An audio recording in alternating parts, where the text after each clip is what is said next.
All right, welcome everyone. We're Semblance of Sanity. I'm Caleb. I'm Jacob. And we're here for Owarimonogatari, episode 7. All right, we just came off of one of the best conversations in Monogatari thus far. Oikura Sodachi. Oh my god. The voice acting, the character writing, everything was actual just perfection. S-tier, wonderful. Oh my god. And then Hanakawa in the clutch. Araragi in the clutch. We got everyone in this conversation displaying what makes their characters so freaking wonderful. Right, exactly. Everyone that was there had a reason to be there within the specific plot of this arc, but then also with the issues that are being addressed. And no Ogi. No Ogi. But now they're headed out. Right. They're leaving Oikura. Oikura left a little, maybe, set of things that were kind of vague or unsaid, or maybe misdirected, or she doesn't like to remember.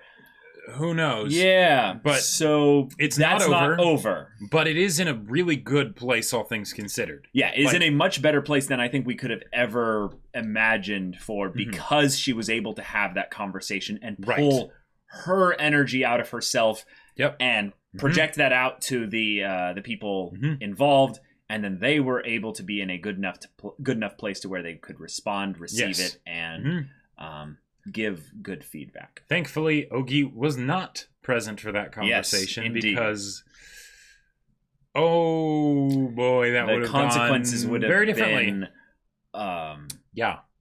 not so great. No. Yeah.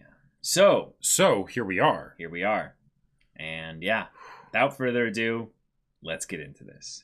All right, everyone, we're going to be starting the episode in 5, 4, 3, 2, 1, now. Good. More Sodachi lost. Good. Right. Yes. Thank you. Hanakawa, knowing what she knows. Yeah.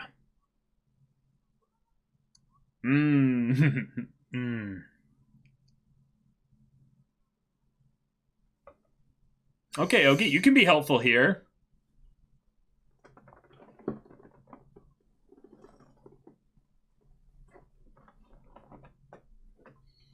My curiosity overruled my feelings. Overruled. Very good choice of words.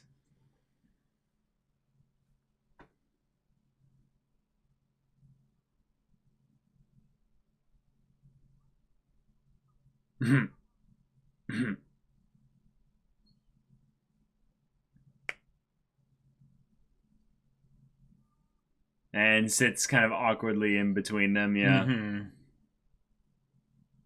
With your...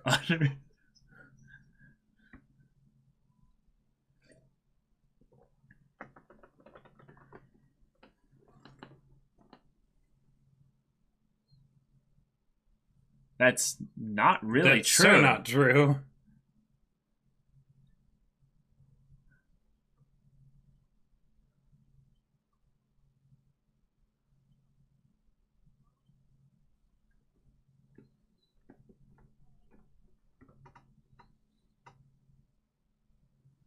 Ugh.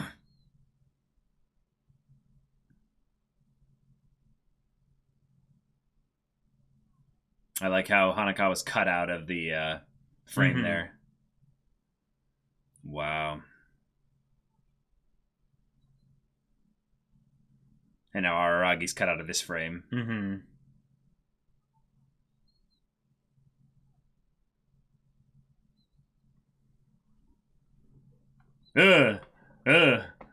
Oh.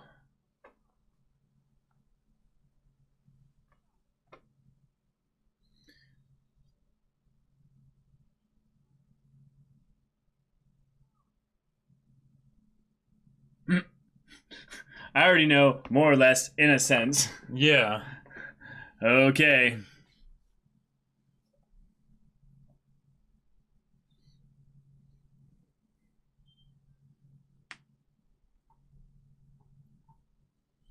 I'm kind of glad that Ogi showed up here, though.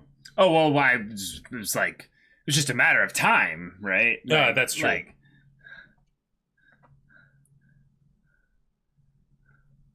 so fragile. Oh. And yet, so strong. Tearing a part of herself away.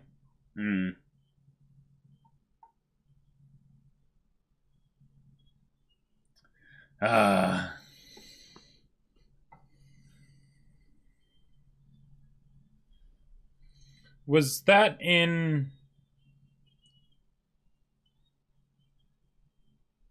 Oh, you think they changed something? Was the fire in the previous versions of the OP? I don't remember. That's a good question.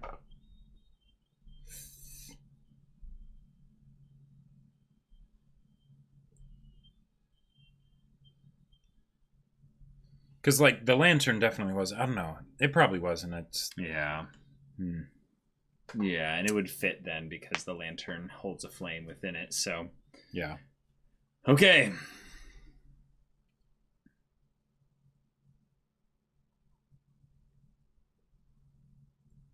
Wow. Jeez. I don't think we've seen this kind of shade thrown since Yotsuki versus Shinobu.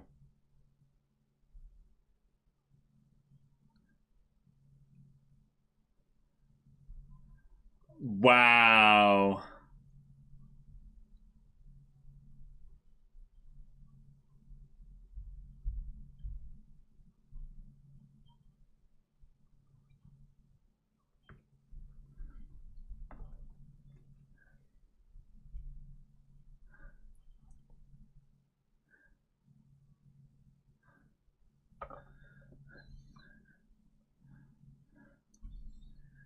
Right, of course. Hanekawa hasn't been responding to Ogi like this entire time. Well, yeah. This is really uncomfortable for her. But...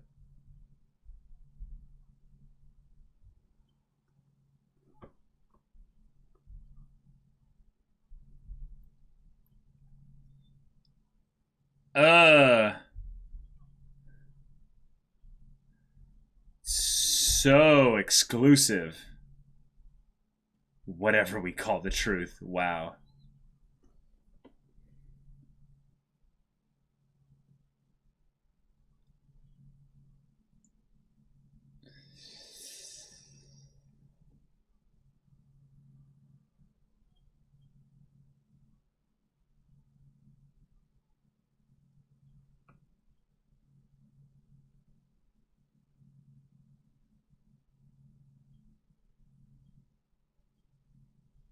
Right. Nice.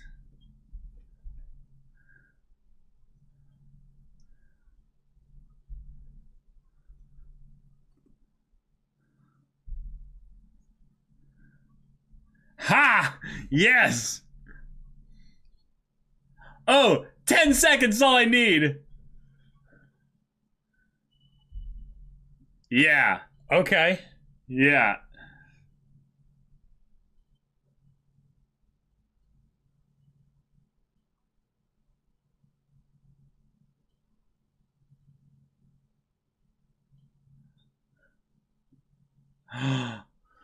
Nice. Yes. Yes. Oh, this is so awesome. Wow.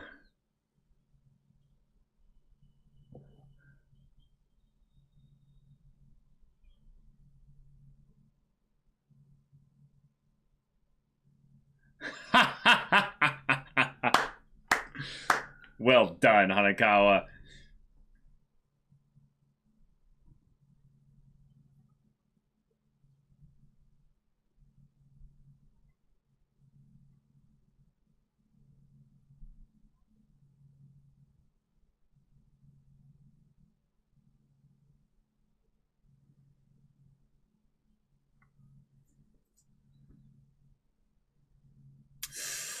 Oh. Oh.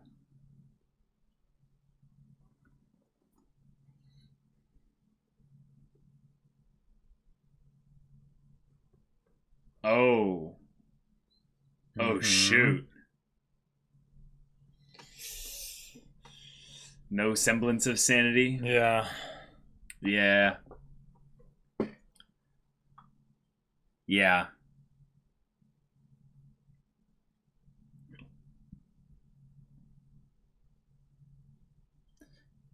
Yeah. It's the worst possible outcome, yeah. Ugh. Oh, do we now?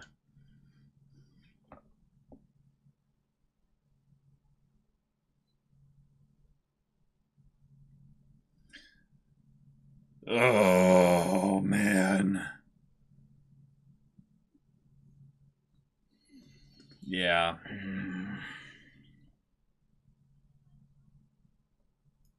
Yep.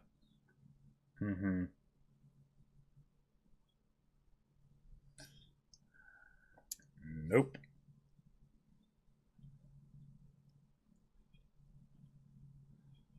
Yep. Way off base.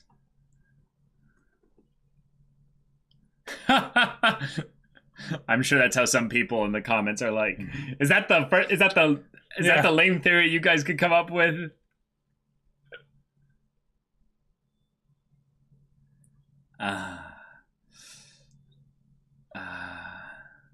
Yeah. Yeah. Yep.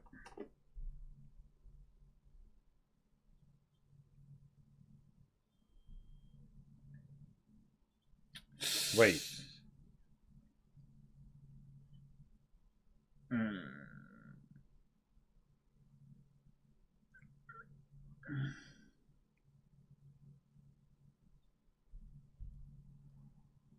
No.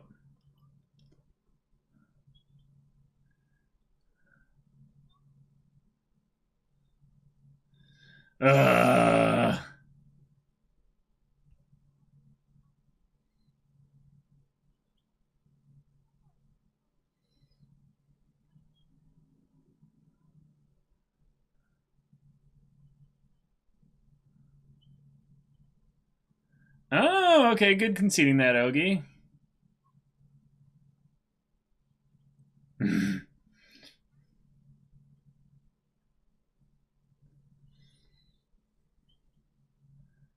I like how they're doing this. This is really awesome.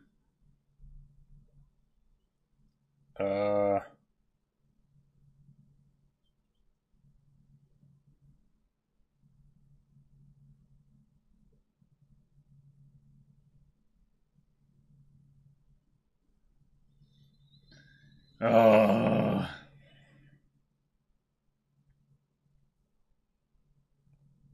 Yep.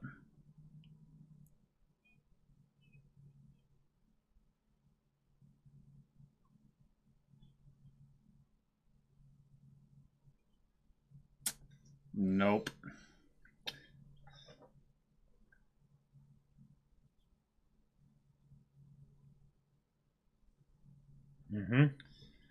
Oh.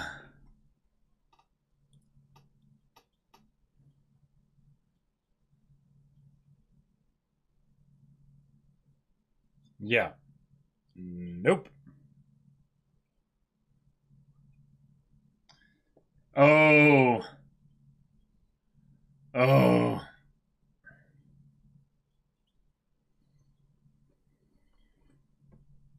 Jeez.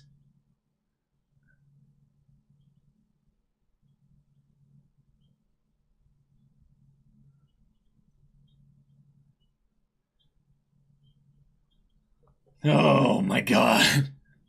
The presentation of this is absolutely crazy.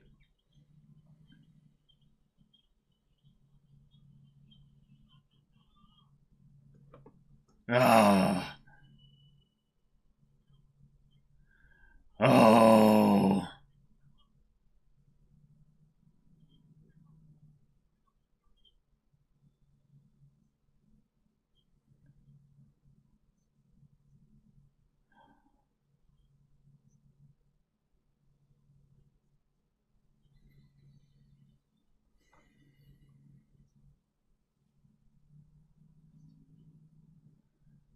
Oh.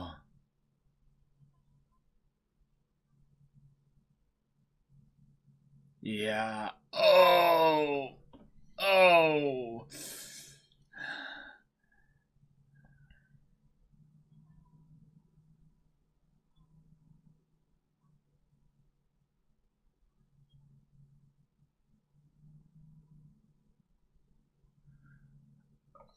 Oh.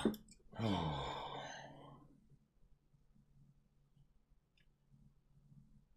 Wow. This music.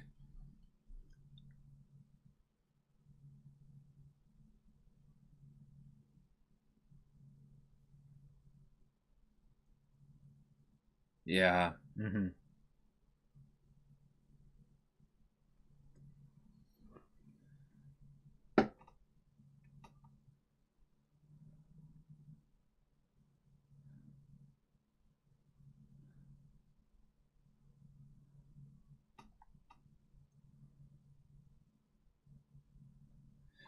Okay, there you go. That's a very slight distinction, but I see what you're saying.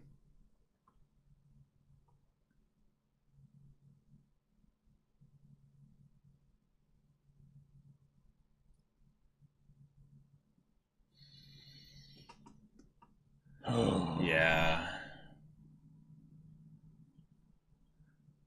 Uh-huh. Yeah. She's smart. Mm-hmm.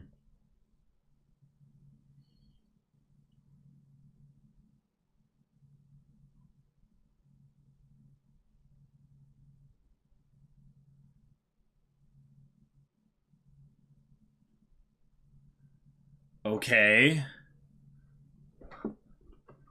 Alone. Hmm.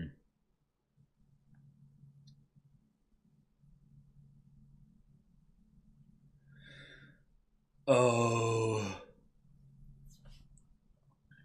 Right, so this is his way of coming to terms with it as well. Yeah. All right. Awesome. That's okay.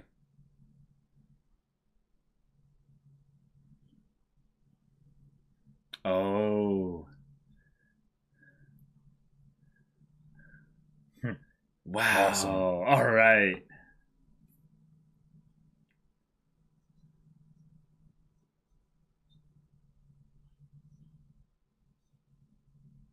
Wow.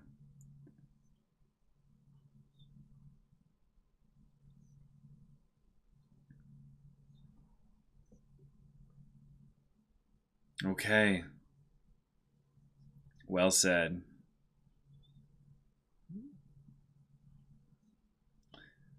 Oh.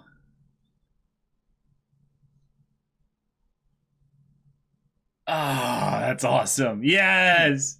Yes. Okay.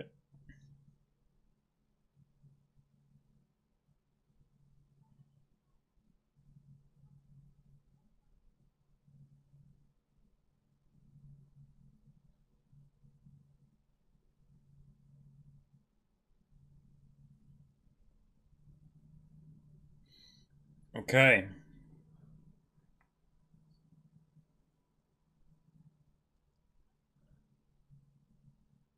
We're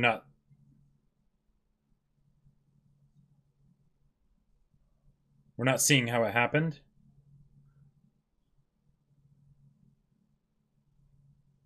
This is a flashback, though.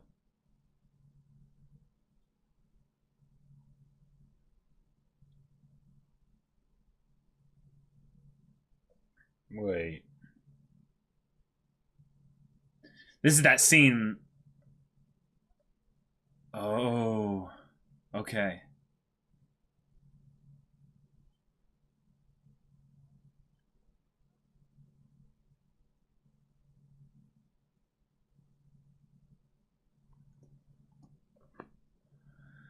Okay.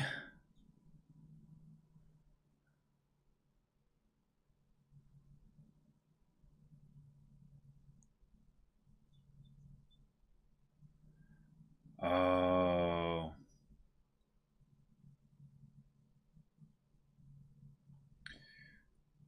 Oh, wow. Dang.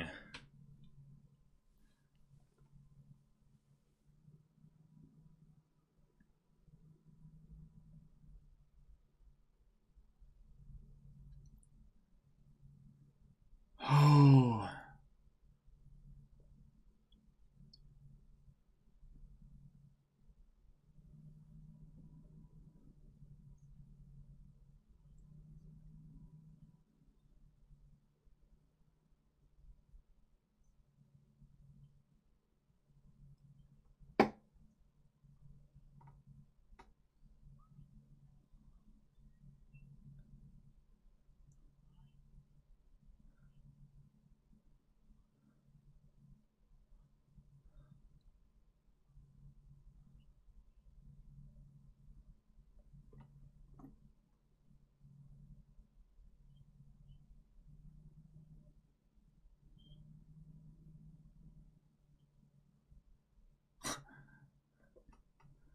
Okay.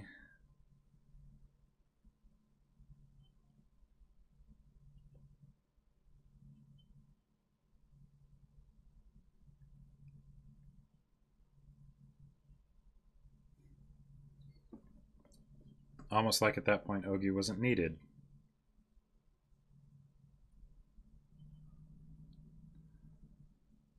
Hmm.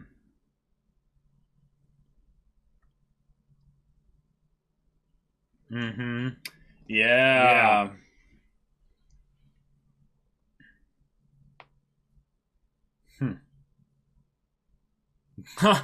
Wow. Wow. Wow.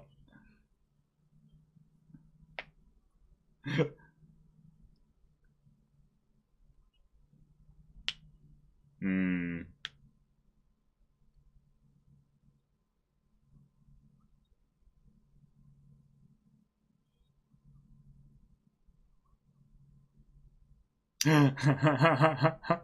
Wow. Oh my gosh. Wow. Oh my gosh, we're back at the... Yep. Oh.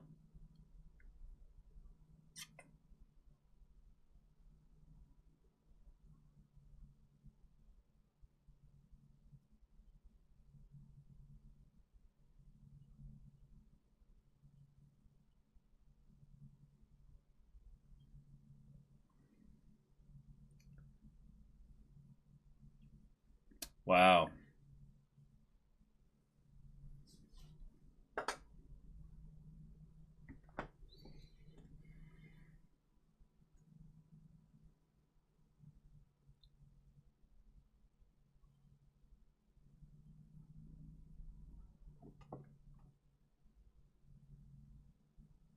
What for? Yeah. Yeah, right, but what for?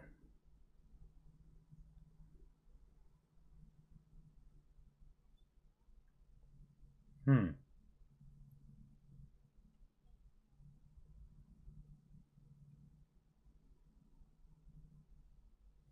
Yep. Yeah. Cool.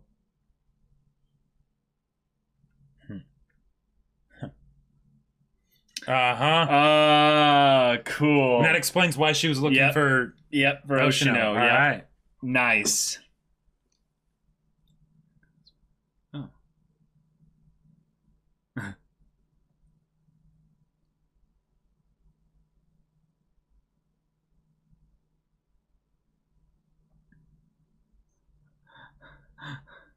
Okay.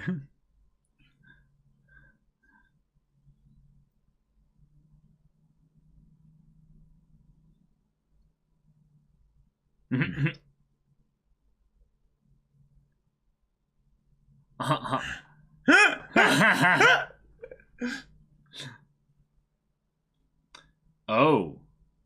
Oh. Better half.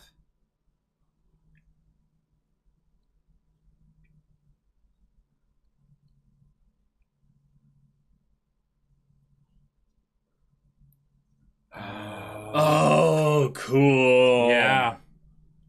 But this one... The right door. Yeah. You chose the right door. Yeah. Mm-hmm. What's inside? No, of course not. Mm-hmm. You had no way of knowing this was the right door. Awesome.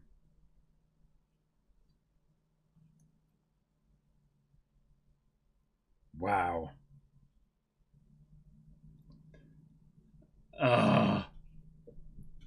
Yeah. Mm-hmm.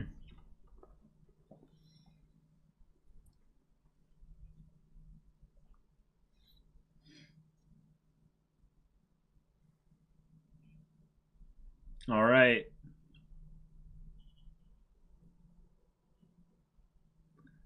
Oh.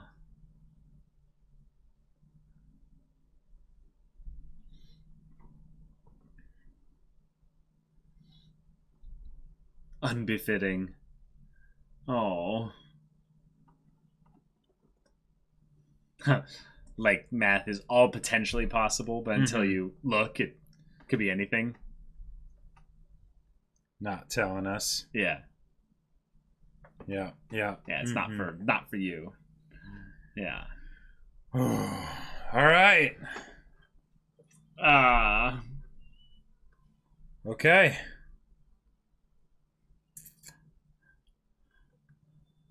Oh.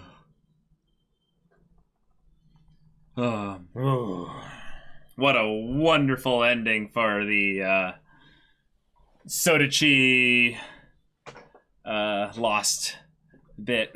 Mm-hmm. Wow. Such a happy ending. Yeah. Yeah. I'm kind of surprised. Like, I wanted it to end happily, and it did. Right. And then, okay. Like, I guess the stuff with Ogi really surprised me. Like, sure. Because, yeah.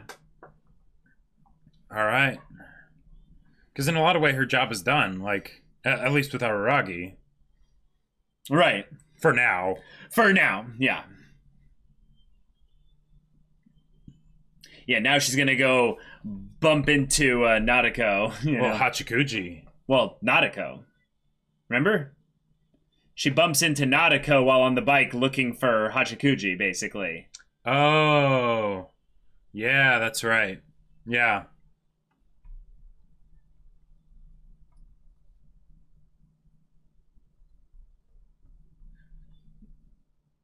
All right. Wow. Owarimonogatari 7, and it is the end of the Sodachi Lost bit for sure. Yep. Wow. All right. I love that we got a happy ending. Yep. For Oikura, and in a Araragi. lot of ways for Araragi with all of this, because Araragi not only learned a lot out of through this and what have you, but he was able to get help from both Hanakawa and Ogi in a way that led to him then taking the action and initiative himself and having the courage to step up and handle this by himself. Which is kind of important. Yep. Like, that's really important. And I think it's kind of funny that Hanakawa did the whole thing of, we're going to leave and give him some privacy. And then Araragi misinterpreted it as being like, what? It's not like that, you know? It's like, no. It's, no. It's, you guys, you're doing this by yourself. So, right. Ogi, you too, you know? And I, since Monogatari follows along the themes of acceptance so much, you know, like within yourself, I really like the idea that it was something where at the end, Ogi and Hanakawa both kind of served their purpose in this situation. Right. And then they weren't needed. You know, they weren't needed anymore. Right. Because the work had been done. Okay. Right.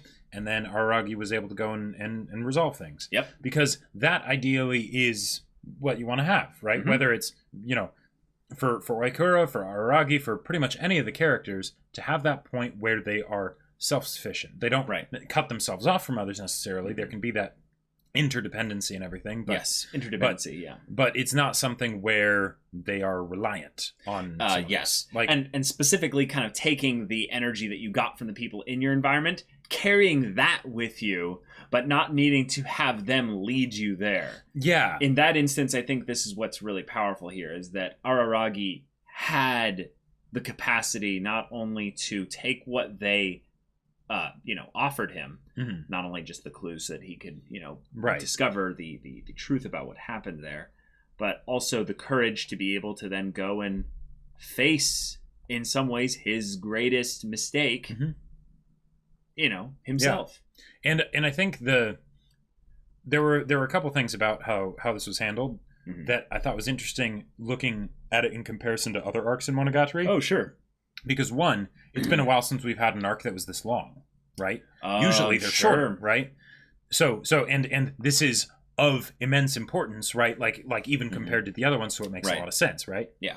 But also with regards to the actual mystery elements of it, it was a lot more clear, like after the previous episode, and I guess maybe that's because it's after 6 episodes rather than after like 2 or 3 episodes, what the situation was, even though we hadn't concretely figured out what it was. The idea of that the mom basically just starved to death in there and all that, right? We just didn't figure out at what point she started starving to death, or and what point she died from starving to death, and then the idea that is in some ways a worse situation than if Oikura had just killed her. Like they brought that up and it's like, nope, not that, it's worse, right? She cared for a dead body until it wasted away completely, right? Like, okay, all right, yeah, and that kind of and because it was a bit more clear, I feel like to us as the audience with the way it was portrayed and everything, it helps highlight the idea that this is something that Araragi has been avoiding, right? Because in the same way that Oikura was avoiding the issue, Araragi has been avoiding a ton of issues surrounding this general topic. True. And when he finally faces them, it's almost anticlimactic how easily it's resolved, right? It's that's what it is. Yeah. Once you go and you take ownership and responsibility of your part that you played in the situation, you go and address it directly with confidence. Yeah, there shouldn't be necessarily some dramatic new twist on things that shifts things forward. It's okay. Your part to play in this is done. I kind of like to think about it in that both Hanakawa and Ogi's part is done with this, Araragi's is as well. Yeah. Yeah. It's not a thing of like atonement or something, but he has taken responsibility for his part that he played in it, and he has gone even beyond that by trying to be there for her in the instances where she's lost. Yeah. So and I think that's really important because it isn't atonement. Atonement is something that you do and it takes a long time, right? Yeah. Whereas in this case, because it's acceptance, it's something where it may take a long time for you to get to the point where you can accept the thing, and that's kind of why Ogi's here, right? It's the perpetually trying to get Araragi to face reality, right? Yeah. Face the music and whatnot. And once he does that, it's simple. Because it's something that happens up in here. You might have to go on a journey to get to that point, but once you do, you're good. So don't complicate it. Like you truly are the one that can save yourself. The power is in your hands. Right. I gotta say, I loved what Hanakawa did. She's like, give me 10 seconds, and I'll win instantly.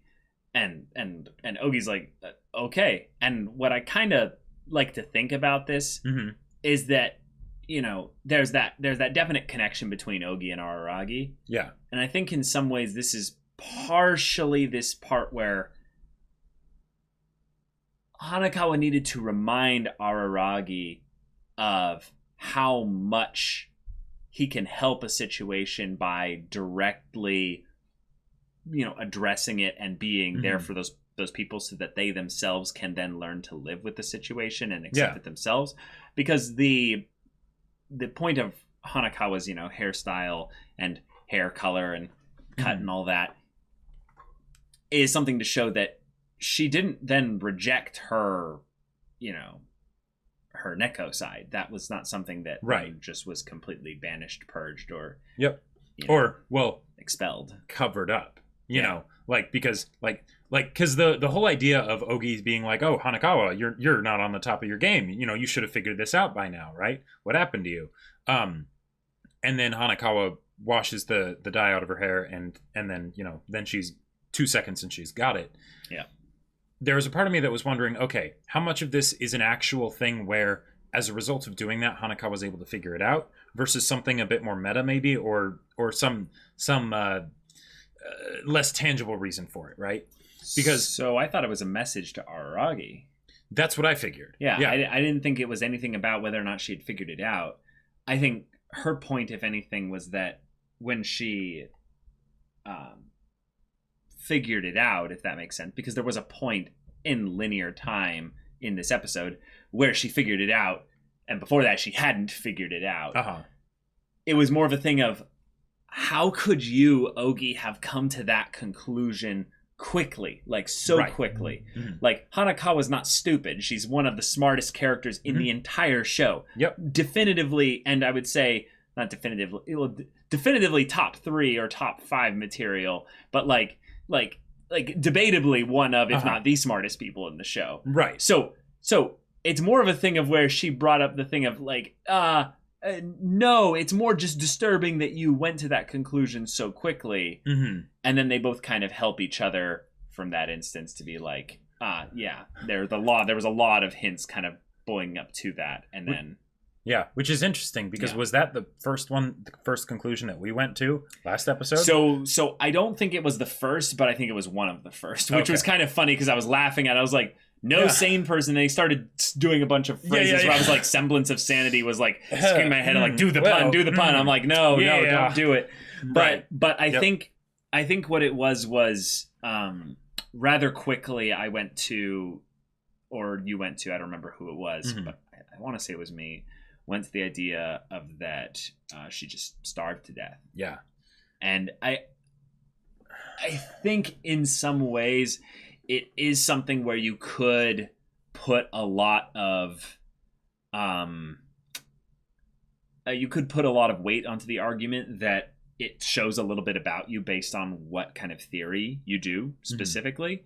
But the fact that we're being told this story through the medium of entertainment and such, there were things that were more specifically pointed at as hints, and we're already in a mystery story, so we're kind of, with regards to Oikura, so we're already looking for hints. So I think in some ways you can look at it as there's a spectrum of horrible to pretty wholesome ways that this could have gone. But it's involving death either way.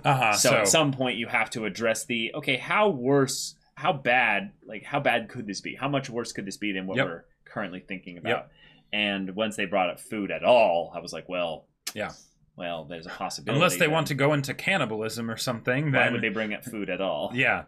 I mean, it's just more, I would just say that the reason why they would do that in general is just to be like, well, it's an instance of knowing that she was dead at the point where the food wasn't being eaten. It's like, well, yes, but then use some other medium for that. And it also, like, it fits so well with the whole theme of denial, basically, that's been in this arc, right? Both for Aragi and for Oikura. So it's like, it makes sense, right? It does. Denying yourself, end up hating yourself, end up. And that was the point at which Ogi basically said that that she sort of respected Hanakawa or accepted Hanakawa, right? Because if you think about it, Hanakawa didn't actually start saying anything within the 10 seconds. Nope, right? She said nothing, actually. She didn't prove anything to Araragi that it was the right way. It was good that she was the one who came along. She was proving to Ogi, right? Yes. And that was by accepting that part of herself. Because I feel like this arc may have cemented that Ogi is kind of the one, like, okay, Monogatari, it's a coming of age story with all the mystery and character drama elements and all that stuff, right? But since it ends with Araragi, like, graduating high school, right? That's because that's what the whole thing with Tsuruga and all that stuff. I'm guessing there's going to come a point where all of these abnormalities and aberrations and things that have been happening will get tied up, where they will cease to exist practically, right? In the case of Hanakawa, she accepted it into herself, and now it is gone, right? And previously, in the earlier parts of her arc, it wasn't gone, it was just defeated for now, kind of a thing, right? And Araragi, his vampirism was something that was gone for a while, and then it became more of a problem later, right? And that's when Ogi started acting up again and started really being sort of antagonistic towards Araragi, So it seems to me like Ogi is someone that's basically just wanting to bring back the status quo of, so that you can all go on and, carry on with your lives, essentially, right? The stuff with Nadeko feels like it might throw that off a bit. I'm not sure. That's why I don't think it's so simple as just that, because it's more tied something personal to Araragi's motivations. But from within that, right, and it's probably a lot more complicated than that, right? But from within that, then it makes sense why Hanakawa rinsing the dye out of her hair is what convinced Ogi, right? It wasn't just the thinking and coming up with the conclusion. It was showing that, yes, I have truly accepted myself. This dye that I put in my hair is not for me to pretend that I'm still that kind of person. And hence probably also why Ogi was commenting on the whole thing of you were luring Araragi in with your breasts and all that stuff, right? Because it might have been something of, have you actually truly accepted the fact that Araragi doesn't love you in that way, right? You know, your hair isn't the way it should be right now, you know. Sure. Like, and then she shows that, and then it's like, oh, okay. And then Ogi is like, yep, you're good. Yeah, it's the equivalent of when you have someone that's doing a form of blackmail and they're holding some kind of secret over you, and then you immediately just blurt out the secret to everyone. And you're like, okay, what kind of power do you have over me now? And they're like, okay, you win. Yes, all right. Modern problems require modern solutions. Right. Like, I remember hearing stories of people where they would basically have, like, an email kind of sent to them about, like, you know, I found all your personal stuff or what have you. I found that you've been hiding this, you know, from your family or what have you. Right. I will send all of this to them if you don't, you know, go and tell them. And then they just go and tell them. Right. And they just ignore them. And it's like, psych. Yep. Gotcha. What you gonna do now? Yep. Yeah. And okay. So we end up with this really good setup now for what would be, I would say a pretty definitive shift in focus in terms of story. But a lot of the things that they went into regarding this kind of arc of sorts was in the past. So it was things that were directly tied to Oikura and Araragi. Right. However, via the exploration of this and via Ogi's, I would say, very helpful presence in this case, we had a lot of things drawn attention to that were things that had been hinted at in the past, but never fully given much three-dimensional kind of structure or context. Things like, oh, yeah, Oikura was that girl, you know, in Sengoku's little mini arc in Bake. And the Fire Sisters, don't remember. Yep. Also, you know, Araragi, you have a lot of gaps in your memory, too. What's that about? Maybe the entire formatting of this show is one meta way of Araragi going through his story in ways that is also him dealing with the issues himself, since he is the one telling the story, you know, hence unreliable narrator and all that stuff. So yeah, well, one of the things in going back through Bake specifically has done for me is kind of like, I think what is one of the things that we like to say with regards to the beginning of the stories? Right. The things that you introduce in the beginning of the story are the things that are the most important. Right. Because then they're telling your audience, your people, the viewers or what have you, that this is the thing that I painstakingly chose to hook you into the story with. Right. And I could have put anything at the beginning, but I had to do this. And in some ways that can make you think that the middle or the later parts of the story aren't as important. But no, I would say with regards to foreshadowing, and because of the fact that most stories operate from a linear perspective. Yeah. But in Monogatari, it can be more like a big ball of wibbly wobbly, timey-wimey arcs, you know? So Araragi's memory issues is one of the things that has been brought back up as a thing that was kind of poked at a little bit from the beginning, I would say, and now is kind of not resolved within this bit here. Well, why was that a thing? Or is it no? Wouldn't it be resolved at this point? No, I think we just know that there were specific instances of things that he just didn't want to remember. But by going but by going to Oikura like this, isn't that kind of basically making a declaration to himself and the world and everything that he accepts it? No, I don't think it's entirely the case. I think it's a solution. I think it's definitely a possibility. I think it's a thing that is tied to his past. But the fact that, like, he doesn't have the entire, thing of that wrapped up in the fact that he has all this, or he had, let's put it in a positive way. He had all this negative association with, the scenario itself. So like there could be, other things that it's tied to. Specifically tied to this situation or a different one? Or tied to the fact that there's areas in his memory that are, shoddy. Gotcha. What are some of them still? Well, how did I know? They're just gaps of time where he just he doesn't know between things. The arcs or like. Well, he mentioned it in this episode. He mentioned it.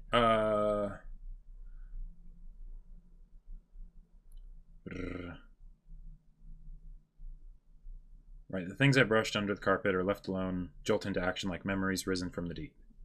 Yeah. Right.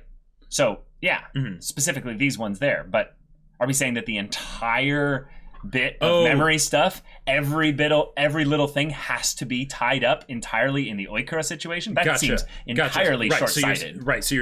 So correct me if I'm wrong, but what you're saying is that he is coming to the point of acceptance that there is all of that stuff to deal with, right? And some of it has been dealt with. Yes, a lot of it. I would say. Of it. Yeah. But there are other things that haven't been dealt with that will be dealt with in the future, and he's sort of moving forward in order to do right. That. Yeah. Okay. Essentially, that is that there was no definitive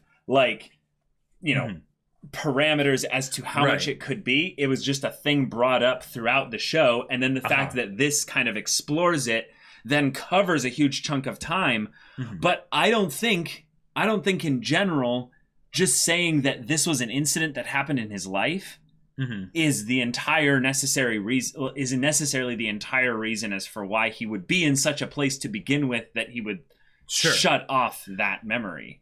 Okay. Or those memories. Well, and either way, there's still, he still does have a journey to go on, because chronologically this is before, say, the stuff in the Yotsugi doll arc. Oh, there's a whole bunch of things that still and like we've seen already but happened after this.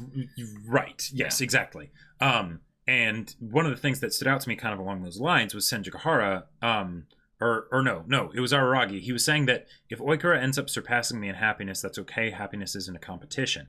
And one of the things that has been mentioned is that he can feel guilty sometimes because of how happy he is, right? Yes. And that specifically in the later stuff in the Yotsugi arc, it was something where he was starting to cut himself off again, right? From the people around him and all that stuff. Maybe because all the complicated reasons I probably couldn't sum up right now. But well, he had just dealt with the Nadeko stuff, and not really just, it was a while ago, but there's a huge gap of time in some ways with him dealing with the Nadeko stuff, and then Nadeko going on her recovery road, because it wasn't really Nadeko, it wasn't really him dealing with the Nadeko stuff, it was the fact that the Nadeko stuff kind of was, became a thing.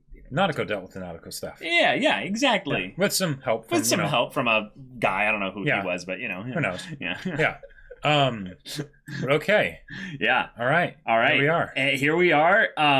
I would love to have like any more stuff that is remotely similar to this kind of execution on a side character combination with Araragi's kind of backstory characterization in addition to some other kind of character that's maybe a core kind of cast member, along with this. I want to have something like this with Senjukahara. Not necessarily Senjukahara being the Oikura Senjukahara being kind of the Hanakawa in this sense, and then bring up some stuff with I don't know, she's gone now, best girl, but personally, Hachikuji Shinobu. I would really love for it to be Shinobu. Like when I think about the last time that we actually got Shinobu focus, that would have been what, Mayoi Jiangshi? It was a while ago. Yeah, it was she's gone. So what are you gonna do? Hachikuji or Shinobu? Hachikuji. Oh yeah. No, but with Shinobu specifically. Oh, with Shinobu. Gotcha. Yeah, because I feel like because Senjukahara, even though it wasn't an arc specifically with Araragi, it was pertaining to Araragi, and she was definitely one of the big focuses. So for Hitagi, and I feel like that kind of fits that.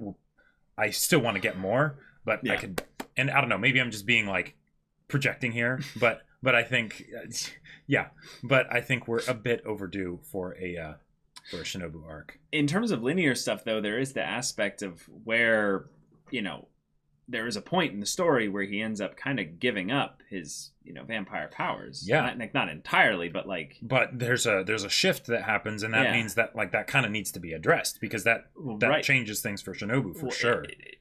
It very much does. But that could be like an end in some ways for Shinobu. Well, that's one of the things that I was wondering about, because if Ogi is basically kind of like the big bad, but not a bad necessarily, right? But basically a force, final solution. The final solution, that basically is trying to bring about all of the acceptance and sort of removal of all of the supernatural elements, because those all stem from internal issues, right? Mm-hmm. How do you do that for Shinobu, since that is directly inherently tied to her nature, right? Like, how do you get rid of that, like, without just killing her? Like that seems like a similar thing to say Hachikuji, right? Well, we have to go and do Gain stuff at some point as well. So that's something, that is very true. Have to be gone into as well. Yeah, which. So maybe they combine that there. Right. Because in some ways we also need to be filling in a couple gaps of time that are not linearly past either the Yotsuki stuff or even really close to the Suruga stuff. Mm-hmm. So, yeah. I just gotta say, though, I really hope Shinobu doesn't die. Like, that would suck.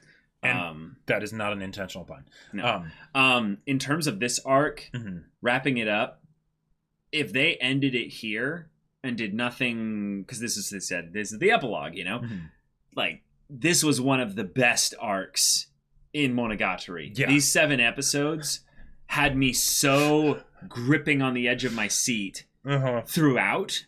Yep. I cannot imagine like how this could be one-upped, other than like maybe like some kind of perfect finale. Yeah, like big time end stuff. Because this was so good. And I'm also got to give mad props to them to Nisio Isin for setting up Oikura throughout the show. Yeah. And setting up Araragi's development through going through this arc. Right. Also throughout Monogatari. Yep. That was one of the coolest things, was seeing everyone on Discord start to light up and sending us stuff and being like, look at this now, look at this now, look at this now, look at this now. Context. I'm like, oh my God, oh my God, oh my God, oh my God. Yep. I think in some ways one of the things that might be a little bit tough to kind of keep in mind with, the fact that we're, going through Monogatari and stuff, is that we don't really rewatch reactions, or say shows that we're reacting to that often. That is not really a common thing.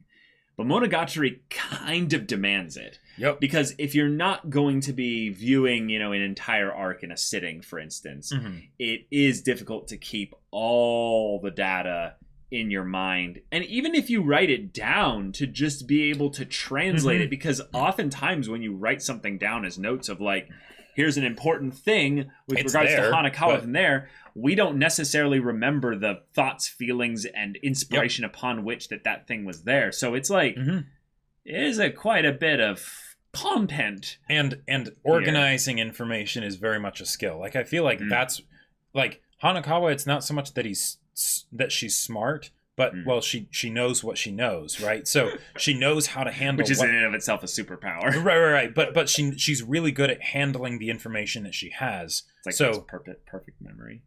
Yeah, something like that. Something like that. I gotta say that joke that Ogi made of like, oh, and Oikura was so well cast. Like that was I just gotta clap for that one.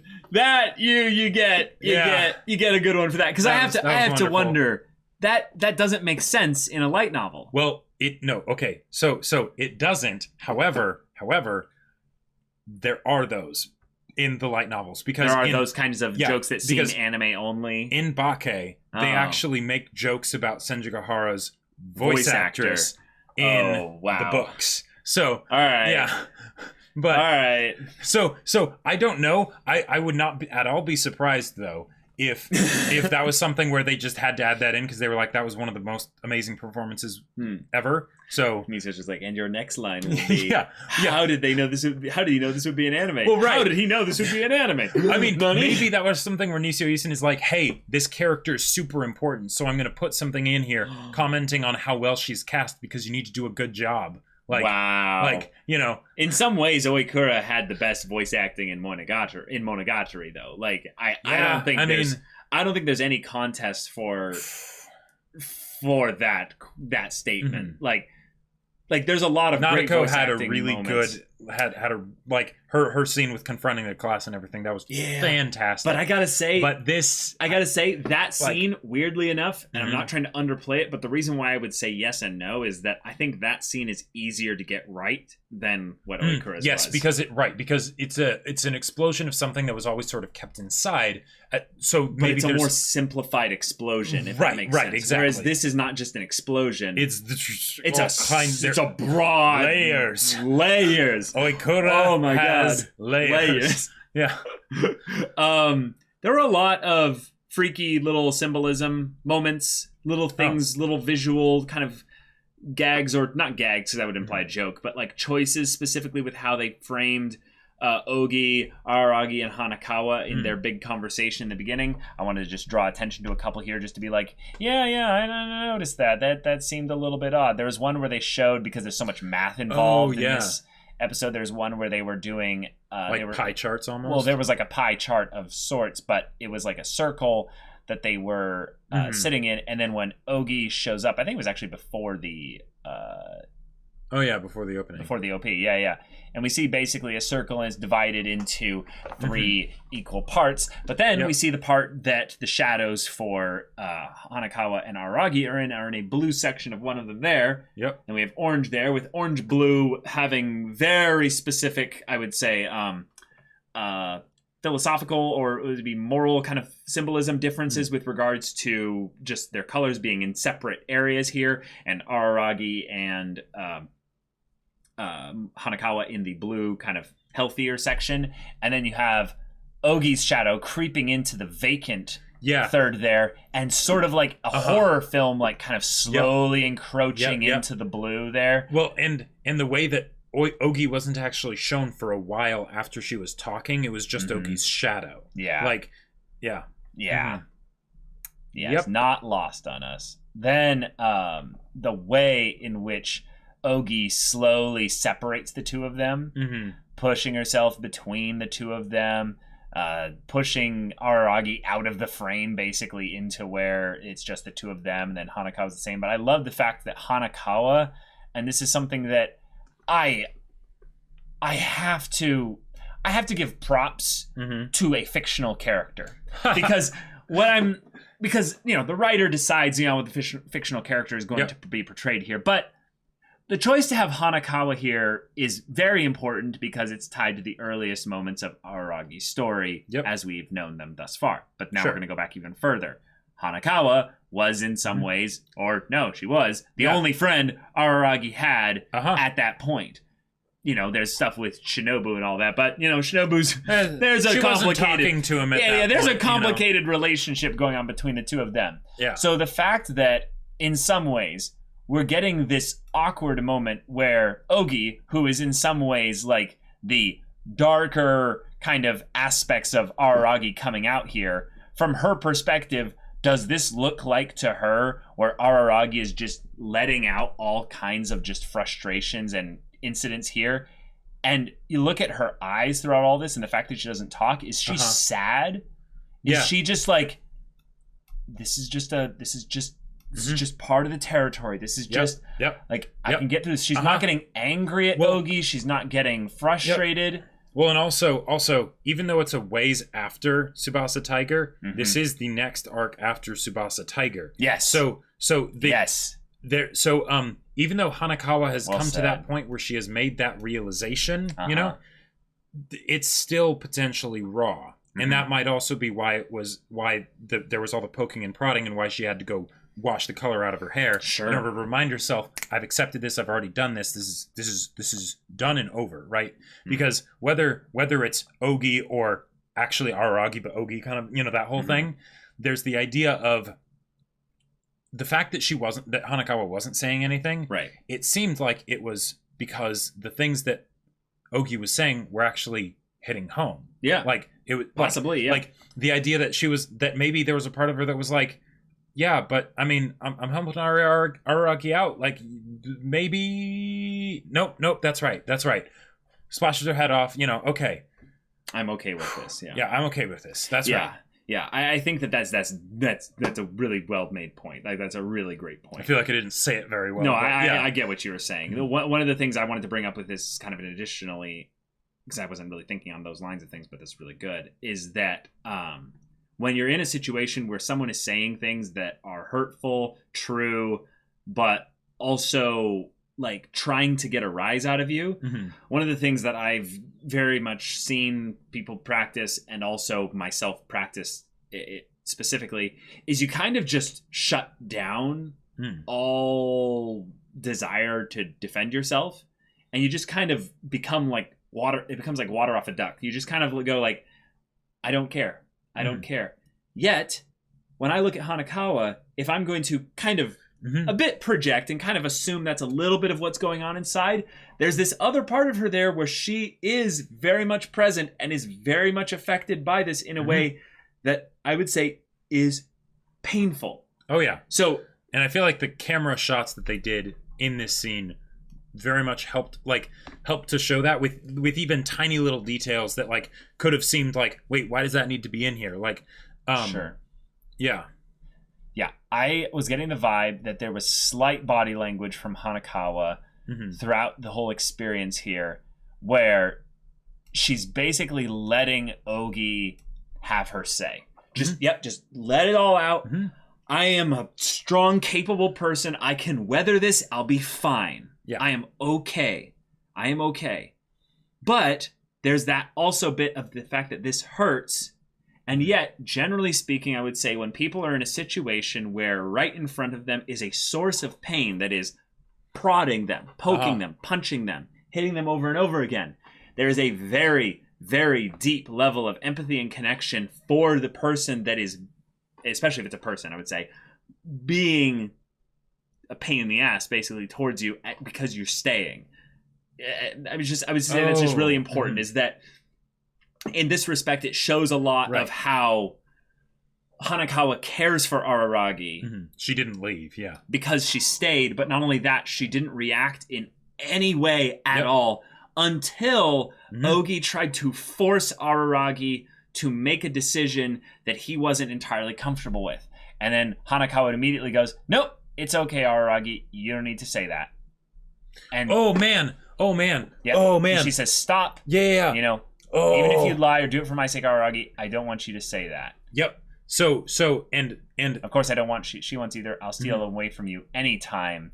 I loved that she's like, no, I'll just do it. Like, yeah. Okay. Taking the whole angle of that Ogi is a part of Araragi, and that things that Ogi says might actually be Araragi saying them, and Hanakawa's responses and everything, and given all of the stuff of this being after, Nekoshiro and Hanakawa potentially still being raw from that, and there potentially her not have part of that getting sort of brought back up, and her needing to sort of put it down again. Okay. Then that makes even more sense of why it's the give me 10 seconds and I'll prove it to you, because it's saying, no. Yeah, I've accepted that part of myself, right? If Araragi's the one talking, you don't have to worry about that. Right. You don't have to worry about that. Yeah. Like, I get it. We covered that. We're good. That's really cool. Yeah. Like, and awesome. Also, just the animation when you bring water into things and then you have a hair transformation, little dance and stuff. I will just say, it just looked so good. One of the most attractive things in my mind in the world is wet hair. Wet hair. It's just like, don't lewd what he's saying, y'all. Yeah, don't lewd what I'm saying, but it's just, like maybe it's because I love rain. I don't know. Like, but yeah. It's good. And also, Yeah. Something that I wanted to like that's kind of stood out to me. Hanakawa, in the way that she's drawn, varies a lot from situation to situation. Sure. Right? Arc to arc and things like that. And Kizu, of course, with her being the most, curvy and all that stuff. Because Araragi's perspective and whatnot. And if what Ogi is saying is actually something that Araragi is saying, and it's coming from a point of frustration, that goes in line with the whole idea of Araragi being like, no, you didn't think I was actually doing it because you offered to let me touch your breasts, did you? That wasn't it. And there was a point when Ogi was saying these things when it showed Hanakawa, specifically her chest, and it was much larger than normal, right? So that's maybe that's something where it's basically, if Araragi is saying this, he's saying, I can tell what's happening, and maybe it's also getting under my skin a little bit. I don't want that, and that's part of why maybe he starts to lash out, and then Hanakawa goes and rinses out the dye. Cool. But yeah, I don't know. I might be looking way too much into it. But I think what's cool is when you get to these points at the end of an arc, and you kind of realize, oh, wow, what they put here at the end is also just as important what they put, at the beginning of sorts. If we're going to have some kind of time skip or shift in focus to something else, because then they're going to try and tie things up with a little bit of a bow and bring things back to circle and reference those things that were set up prior. So, yeah, given that we're in an arc of a show that is not telling things in a strictly linear perspective, anything that happened chronologically before this, has that potential to have, set up that this is payoff for. And it was specifically when Ogi mentioned it. Before that, Hanakawa was drawn fairly normally. After that, she was drawn normally. Okay, so then, right at about.